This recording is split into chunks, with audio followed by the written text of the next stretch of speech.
Voici ma dernière vidéo d'entrée-sortie de l'année 2025 avec les jeux que j'ai achetés au mois de décembre. Après un mois de novembre déjà bien chargé où j'avais acheté déjà énormément de jeux, le mois post-SN où il y a beaucoup de sorties, eh bien sachez qu'en décembre j'ai complètement explosé le record. J'ai acheté encore plus de jeux qu'en novembre. Donc voilà, il y a eu craquage un petit peu. Je vais me calmer sans doute en 2026, on en reparlera dans une prochaine vidéo.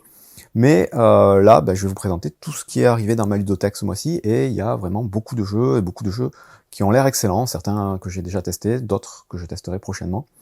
Et donc je vais passer rapidement en revue, comme d'habitude, en vous montrant rapidement de quoi il retourne, sans rentrer dans les détails.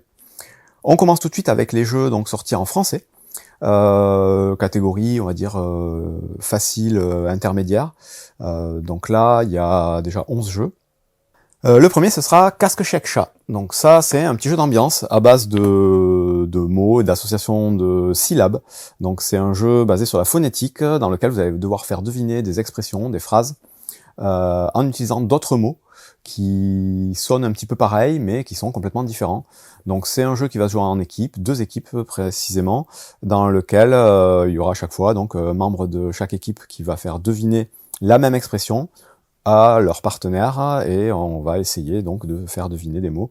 Donc Casque Chèque Chat, ça veut dire qu'est-ce que c'est que ça? Vous avez un peu deviné, à partir du moment où vous avez compris le titre du jeu, vous avez compris un petit peu comment ça va fonctionner.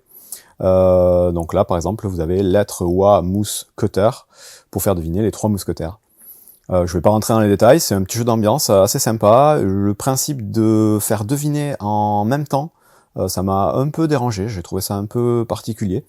Mais voilà, à chaque fois que notre équipe va deviner, on va perdre une petite ardoise qui va nous aider à faire deviner, ce qui va rendre les choses plus difficiles. Le but du jeu, ce sera de réussir à faire deviner 4 fois des mots à notre équipe. Et la première équipe qui arrive remporte la partie. Il y a tout un tas de cartes différentes, tout un tas d'expressions plus ou moins compliquées. Et honnêtement, mais ça fonctionne bien pour si vous aimez les petits jeux de mots, les petits jeux donc là avec l'originalité de jouer sur la phonétique et sur les syllabes.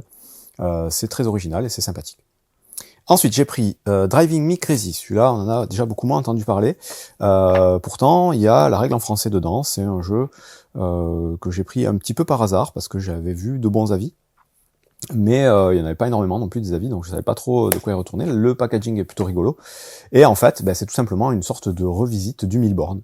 Donc ça fait pas rêver sur le papier, mais ça a l'air assez efficace. Pour l'instant, j'ai fait que lire la règle. Donc un jeu de cartes principalement, on va avoir des cartes où il va falloir faire une certaine distance, et on va avoir tout un tas de cartes actions qui vont permettre d'embêter les autres, de s'arranger à nous-mêmes, et on est sur un jeu ultra familial, plutôt très simple d'accès, a priori, où on va avoir une main de cartes, on va piocher, on va jouer, et il faudra être le premier à arriver à un certain nombre de kilomètres. Donc ça a l'air sympathique, j'ai pas encore testé, je vous en reparlerai si ça vaut vraiment le coup. En tout cas, voilà, sachez que c'est disponible dans certaines boutiques. Ensuite, j'ai pris le jeu Mogarou. Ça, c'est un jeu que je voulais acheter depuis un bon moment en VO. Ça s'appelle Werewords en VO. Un jeu qui est basé donc sur le principe du loup-garou, mais avec des mots à faire deviner, encore une fois. Un jeu qui va se jouer principalement avec une application. On peut jouer sans, mais c'est quand même beaucoup plus intéressant avec l'application. Et un jeu dans lequel il n'y a pas d'élimination, contrairement au loup-garou, où on va y avoir des morts chaque nuit, et il y aura des joueurs qui vont être un peu mis de côté. Là, tout le monde va jouer pendant toute la partie, et on va avoir le même principe avec donc les loups-garous qui vont avoir une certaine façon de gagner, et les villageois qui en auront une autre. Le principe, c'est qu'on va avoir le maire du village qui va avoir un mot à faire deviner aux autres joueurs, et il ne pourra répondre que par oui ou par non à toute une série de questions qu'on va lui poser pendant un temps donné. Il y aura une voyante qui connaîtra le mot, et il y aura le loup-garou qui connaîtra aussi le mot. Et le principe des villageois et de la voyante, c'est de réussir à trouver le mot avant la fin du temps imparti, sans que la voyante soit repérée par le loup-garou. Donc il va falloir essayer de poser des questions pas trop évidentes. Il y a tout un jeu sur la subtilité, de rester un petit peu caché, mais pas trop. Ça fonctionne, voilà, on retrouve un peu les sensations du loup-garou, mais sur un jeu de mots et de questions. Plutôt sympa. Ensuite, j'ai pris le jeu Farm End. Ça, c'est un tout petit jeu de pli très minimaliste, puisqu'il y aura que, je crois, 21 cartes en tout dans le jeu. On peut y jouer de 2 à 5 à partir de 10 ans. Les parties durent 20 minutes, donc c'est vraiment un tout petit jeu de pli. Les jeux de pli, il y en a de plus en plus, il y en a énormément, et j'en ai testé vraiment beaucoup cette année, et j'arrivais un peu à saturation. Mais de temps en temps, j'y reviens quand même. Il y a des jeux qui me donnent envie. C'est quand même des jeux qui sont quand même assez faciles à sortir, et donc c'est plutôt sympa d'en avoir quelques-uns sous la main. Et celui-là, je trouvais qu'il fonctionnait très bien, donc rien de très nouveau. On retrouve un petit peu la mécanique de Skull King, puisque une fois qu'on aura distribué les cartes, et on va distribuer de plus en plus de cartes au fil des manches, on va devoir estimer combien de plis on va gagner par rapport aux cartes qu'on a dans notre main. Et la petite particularité de ce jeu, c'est que on connaîtra la couleur des cartes des autres joueurs, puisque au dos des cartes, on voit la couleur de leurs cartes, et on sait dans chaque couleur quelles vont être les valeurs des cartes. Donc on aura un petit peu un principe de probabilité en fonction des cartes qui vont être jouées, des cartes qu'on a dans notre main. Et tout ça, ça en fait un jeu tout à fait sympathique, assez facile à sortir, et vraiment intéressant dans ce genre de jeu de plis. Donc je vous conseille de le tester si vous aimez ça. Ensuite, on a Mystria. Mystria, c'est un jeu qui est sorti il y a quelques temps, je crois l'année dernière, qui est passé, je pense, complètement inaperçu. C'est un jeu abstrait, qui a l'air plutôt excellent, donc je l'ai pas encore testé, vous voyez, il est encore sous blister. Ça se joue donc que pour 2 joueurs, à partir de 10 ans, des parties de 15 minutes, avec des petits pions de couleur, et il va falloir voilà, essayer de manipuler un petit peu ces petites piles de pions. On va pouvoir les retourner, on va pouvoir les déplacer, il y a des petites subtilités, il va falloir collecter certains pions pour marquer un certain nombre de points. Ça a l'air vraiment génial et on n'a pas du tout entendu parler. Donc je vais remédier à ça, je vais faire 1 ou 2 parties et je reviendrai vous expliquer les règles en détail. Un petit peu dans le même genre, puisque c'est aussi un jeu pour 2 joueurs et un petit peu abstrait aussi, on a Paradise. Et ça, j'ai testé et j'ai trouvé ça très chouette. Un jeu dans lequel on va avoir une espèce de carrière de dés, on va mettre des dés d'une certaine façon au centre de la table. Chaque joueur aura sa petite pyramide devant lui. Et on va placer sur la gauche de la pyramide des petits pouvoirs qui s'activeront quand on placera un dé dans la ligne correspondante. Et sur la droite de la pyramide, on va mettre des tuiles qui vont correspondre à une façon de marquer des points, en fonction de conditions particulières par rapport aux étages de notre pyramide. Et donc à son tour, on va tout simplement prendre un dé du centre, le placer sur notre pyramide en respectant certaines règles. Et le but du jeu, ça va être de respecter au mieux les conditions de points de victoire, en sachant qu'il y aura aussi des objectifs communs au centre de la table. Ça se joue donc à partir de 8 ans, c'est assez simple d'accès, les parties sont pas très longues, et c'est plutôt malin et assez modulable, puisque les conditions et les pouvoirs vont pouvoir être modifiés d'une partie à l'autre.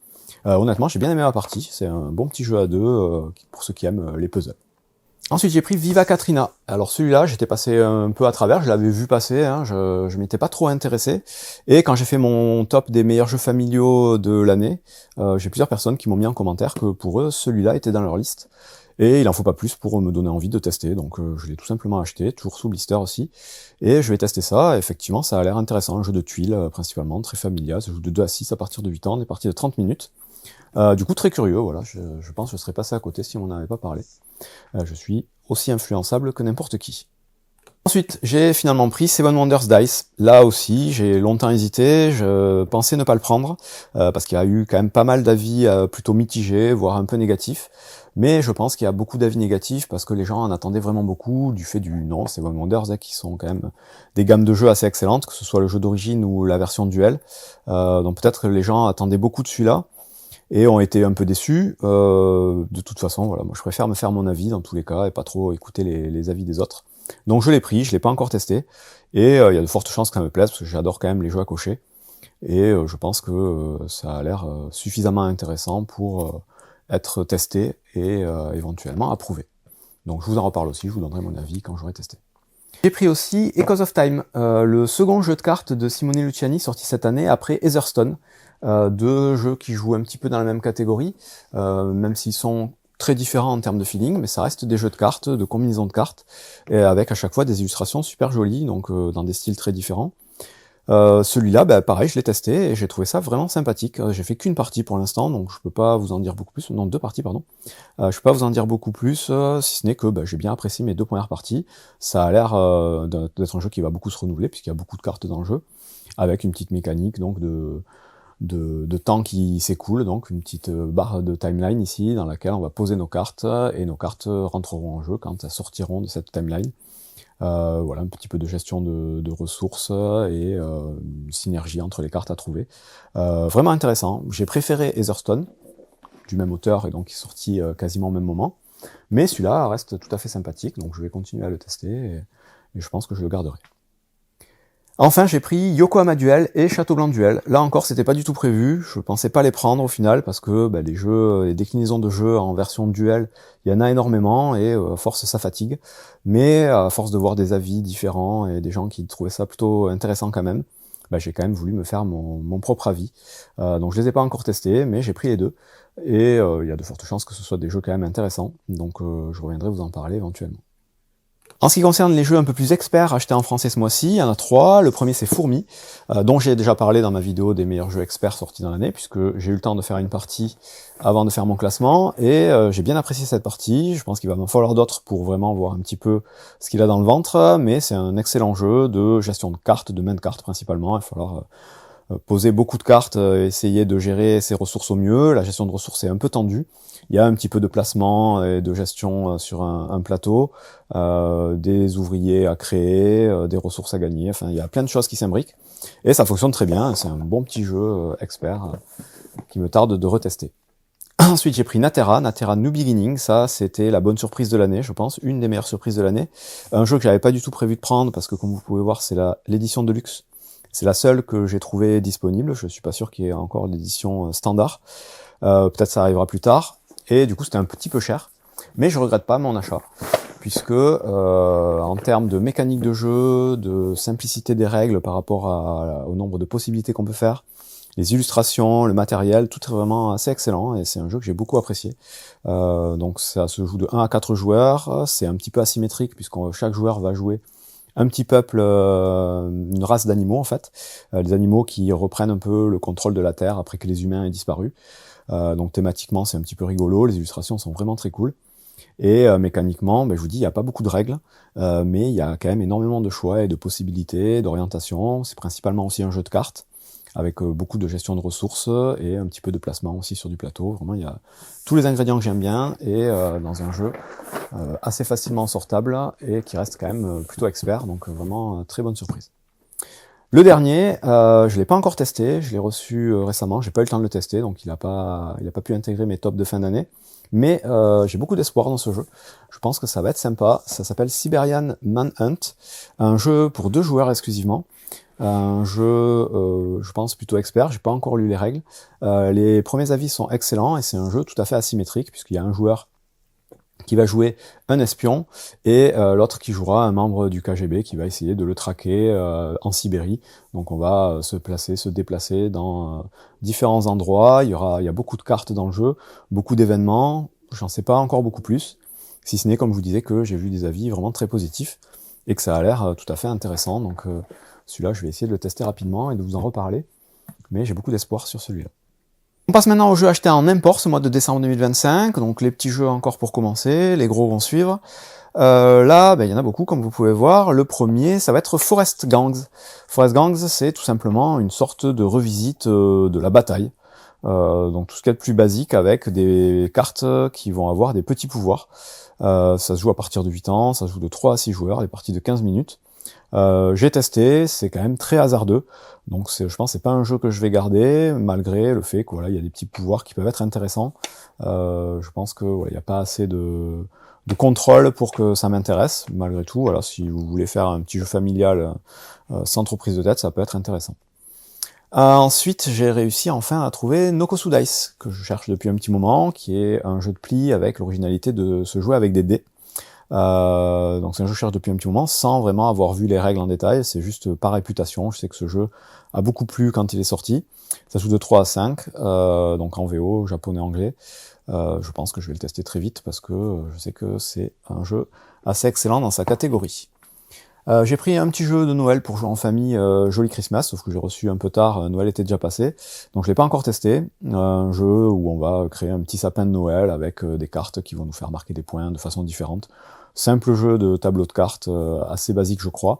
J'ai pas encore lu les règles, mais ça peut être intéressant, donc je vous en reparle à l'occasion.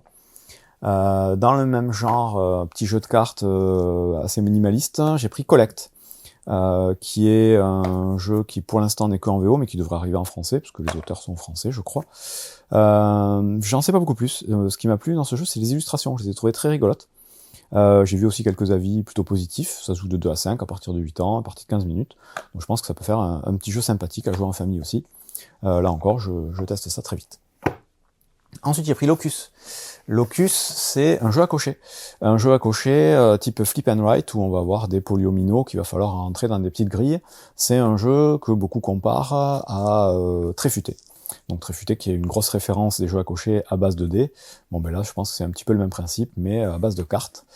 J'ai pas encore testé, je pense que ce qui va poser problème c'est peut-être la rejouabilité, puisqu'il n'y a que un seul type de grille dans le jeu, il n'y a qu'un seul type de fiche. Donc je pense qu'on en fera assez vite le tour, mais malgré tout, je voulais quand même tester. Je pense que ça peut être tout à fait intéressant. Movie Trick ensuite, encore un petit jeu de pli. Donc celui-là, ce qui m'a plu, c'est que ça parlait de cinéma, même si je pense que ça va être un thème un peu plaqué. Pareil, les avis plutôt positifs, et je suis curieux de voir ce que ça va donner. J'en sais pas beaucoup plus, j'ai pas encore lu les règles, j'ai pas non plus à regarder trop dans les détails. Mais pourquoi pas, voilà, de 2 à 5, à partir de 10 ans, des parties de 20-30 minutes. Je teste bientôt. J'ai enfin reçu ma boîte de Hot Streak que j'avais commandé il y a un petit moment. Le fameux petit jeu de course un peu débile où on va faire des paris, donc c'est principalement un jeu de paris, sur une course de mascotte qui va être un peu chaotique à base d'auto-battlers, enfin de decks qui va se dépiler automatiquement, dans lequel on va interagir un tout petit peu puisqu'on va pouvoir rajouter une carte de façon cachée en tout début de course. Et le but du jeu, ça va être de gagner un maximum d'argent, et vous allez voir que les mascottes sur le parcours, elles vont tomber, elles vont se retourner, elles vont partir dans l'autre sens. Et avec les bonnes personnes, c'est bien marrant, on rigole bien. Avec d'autres, ça risque de faire un peu plouf. Mais moi, j'ai trouvé ça plutôt sympa. C'est un très bon jeu familial, avec les enfants, ça marche très bien. Il me reste à récupérer du coup Magical Athlete, un petit peu dans le même genre, pour comparer les deux et voir lequel je préfère. Il doit arriver dans le courant du mois de janvier. Ensuite, j'ai pris Twisted Trumpets. Alors celui-là, sur la boîte, elle fait pas rêver. Enfin moi, elle m'a fait marrer, c'est pour ça que je l'ai pris surtout. Un jeu où on va devoir fabriquer des trompettes à base de tuiles. Des trompettes un peu bizarres, et c'est tout simplement un petit jeu de tuiles avec un thème complètement loufoque, comme vous pouvez le voir, mais super efficace, puisque vous allez avoir donc différents types de tuiles, différents types d'objectifs, donc il y a plein de façons de marquer des points. Et ça va être de la gestion de main et de la gestion de petits pouvoirs et du placement de tuiles assez rapide à jouer, assez familial, c'est à partir de 8 ans. Ça se joue de 2 à 4. Et j'ai trouvé ça plutôt efficace. Donc au-delà du thème qui fait pas nécessairement rêver, c'est un bon petit jeu de tuiles qui réinvente pas grand-chose, mais qui fonctionne très bien. Ensuite j'ai pris Timber Town, j'en ai parlé dans mon top des meilleurs jeux initiés sortis en VO cette année. Un petit jeu pour 2 joueurs, dans lequel on va devoir construire un petit village. Là encore à base de tuiles, là encore pas énormément de nouveautés, c'est du jeu un peu connu, on va construire un village et il va falloir essayer d'optimiser au mieux son village pour marquer des points selon certaines cartes de scoring déterminées en début de partie. La seule petite originalité du jeu, c'est la façon dont on va récupérer ces tuiles, puisqu'on va avoir une espèce de rivière au centre de la table, et on pourra récupérer des tuiles de la rivière pour pouvoir les mettre dans la colonne correspondante à l'endroit où on va la prendre. Donc il y aura un certain timing à respecter pour récupérer ces tuiles, en sachant qu'il y a des petits pouvoirs qui vont permettre de casser un peu ces règles. Au final, ça fonctionne. C'est vraiment un jeu très efficace, j'ai bien aimé. Donc voilà, il est dans mon top, et je referai des parties avec plaisir. Un bon petit jeu pour 2 joueurs. Ensuite, j'ai réussi à trouver une boîte de Pencil Pirates. Celui-là, c'est un jeu que j'avais repéré quand j'avais fait ma liste des jeux qui a été présenté à SN cette année. Un petit jeu plutôt familial aussi, à partir de 8 ans, de 2 à 4 joueurs. J'avais lu les règles en entier sur le net. On va être dans un jeu où on va écrire sur une espèce de carte avec plein d'îles et plein de petits trucs dans l'eau.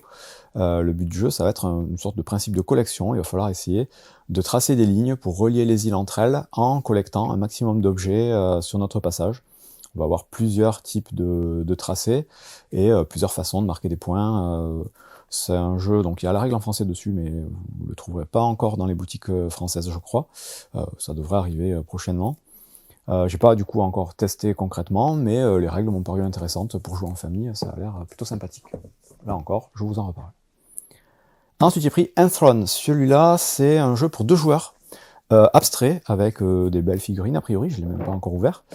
Un jeu qui va allier a priori donc un peu de déduction, un peu de tactique, de placement. Il va y avoir plusieurs façons de gagner la partie, et les avis sont plutôt excellents pour l'instant, donc les durées de partie sont plutôt courtes, ça se joue à partir de 10 ans, et on va avoir là encore tout un tas de façons de varier un petit peu les parties et de renouveler un peu le jeu.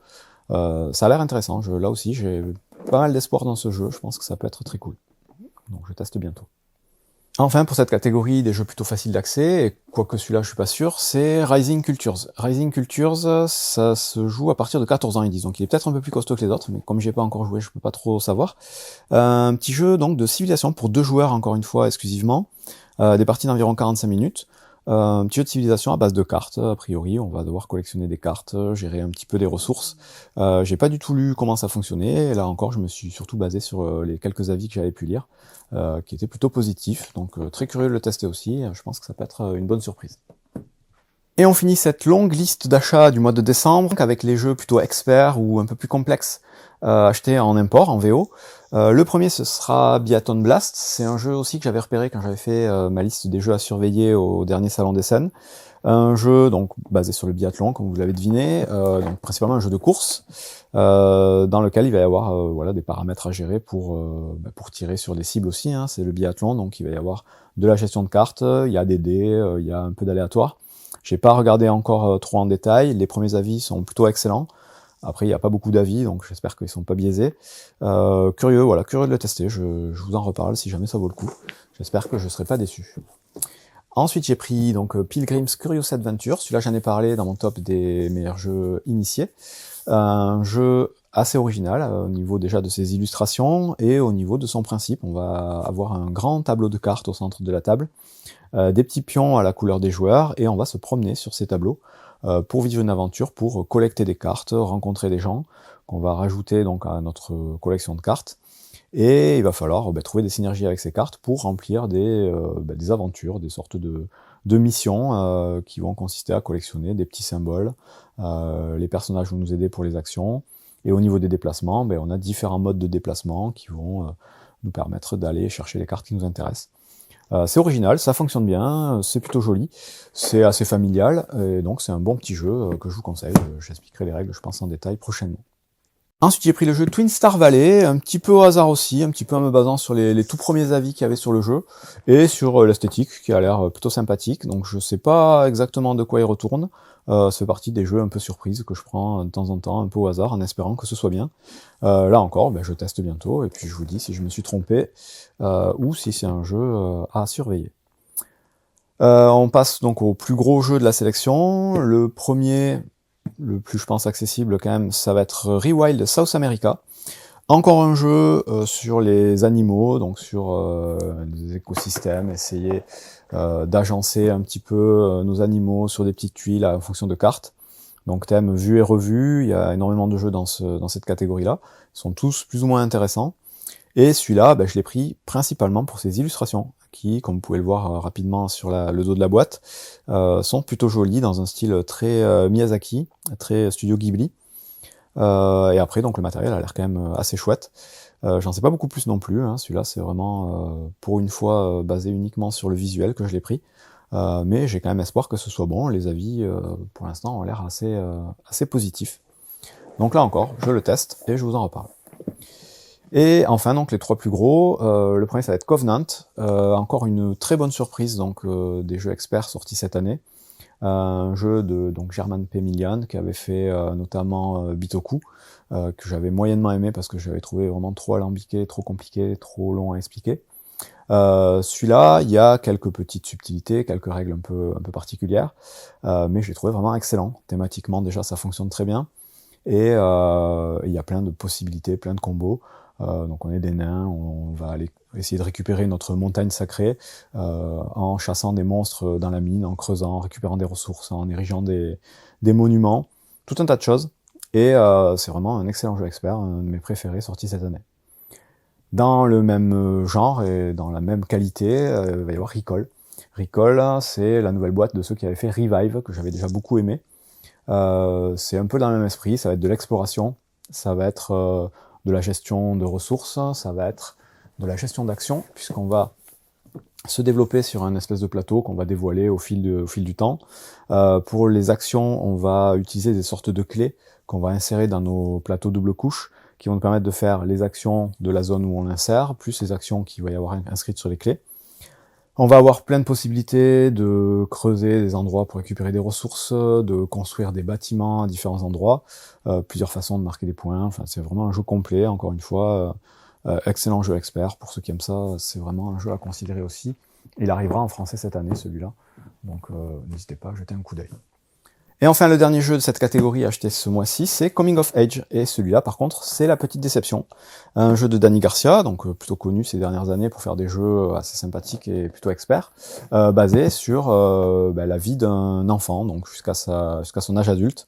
Donc un jeu de simulation de vie un petit peu. A priori, du coup, plutôt thématique, c'est ce qui m'intéressait dans le jeu. Au niveau du matériel, ça avait l'air assez joli, donc on va avoir un plateau personnel en forme de tête d'enfant. Où on va gérer toutes ces émotions, toutes ces activités. Donc un petit peu un principe de vice-versa pour ceux qui connaissent l'animé de Pixar. Avec des objectifs de vie, avec voilà, des souvenirs qu'on va se créer, et tout ça avec une mécanique un petit peu de dés qu'on va lancer au début de chaque tour, qui va nous permettre d'accéder à différents lieux. Plein de petites choses qui, sur le papier, avaient l'air intéressantes, et qui finalement ont été plutôt décevantes en jouant. Donc déjà, le thème, il disparaît complètement pendant la partie. Enfin, moi, je l'ai pas du tout ressenti. Ça devient vraiment très mécanique, et on n'a pas vraiment l'impression de vivre des événements de la vie d'un enfant. On a plutôt l'impression de placer des dés, des pions, et c'est tout. Donc sur ça, j'ai été déçu, et j'ai trouvé que c'était beaucoup trop long, encore une fois, pour ce que c'était. C'est pas complètement nul, hein, honnêtement, le jeu est plutôt intéressant, hein, mécaniquement ça fonctionne à peu près, mais c'est pas ce que j'attendais, donc celui-là, je vais pas le garder. Voilà, c'est tout pour les achats, et pour ce qui est des ventes, comme je vous disais en introduction, j'ai pas eu le temps de réfléchir aux jeux que je voulais mettre en vente ce mois-ci. J'ai eu trop de jeux à tester, trop de jeux qui sont arrivés au dernier moment, donc je vais sans doute vendre Coming of Age ce mois-ci, et sans doute Forest Gang aussi. Ce sont les deux seuls jeux de tout cela qui m'ont un petit peu déçu. Sinon le reste, pour l'instant, je garde, donc on en reparlera éventuellement plus tard. Et voilà pour cette grosse sélection de tous les jeux que j'ai achetés pendant le mois de décembre 2025, donc le mois de tous les records, le mois où j'ai acheté le plus de jeux de toute ma vie de joueur. Donc je sais pas trop ce qui s'est passé, honnêtement, voilà, j'ai acheté tout ce qui me faisait envie, il y avait peut-être trop de jeux qui me faisaient envie d'un coup. Encore une fois, j'achète tous les jeux que je vous présente, donc je les prends pas non plus complètement au hasard, à quelques exceptions près, de temps en temps, voilà, je tente des trucs juste pour voir. Mais voilà, c'est quand même des jeux qui me font vraiment envie, auxquels j'ai vraiment envie de jouer, et c'était du coup une très grosse année, je pense, avec beaucoup de jeux intéressants. Je vous fais tout prochainement une vidéo avec toutes mes attentes, oui, parce que je suis pas encore rassasié, hein, tous les jeux qui me paraissent intéressants à venir pendant l'année 2026. Donc j'ai fait une liste de 50 jeux, voilà, ça y en a beaucoup encore, que je vais vous présenter brièvement, encore une fois, pour vous dire voilà les jeux que j'attends. Et je vous ferai voilà un petit bilan, un petit récap de ce qui s'est passé dans l'année, et de ce qui va se passer dans l'année qui va suivre pour la chaîne No Time No Game. Bon jeu!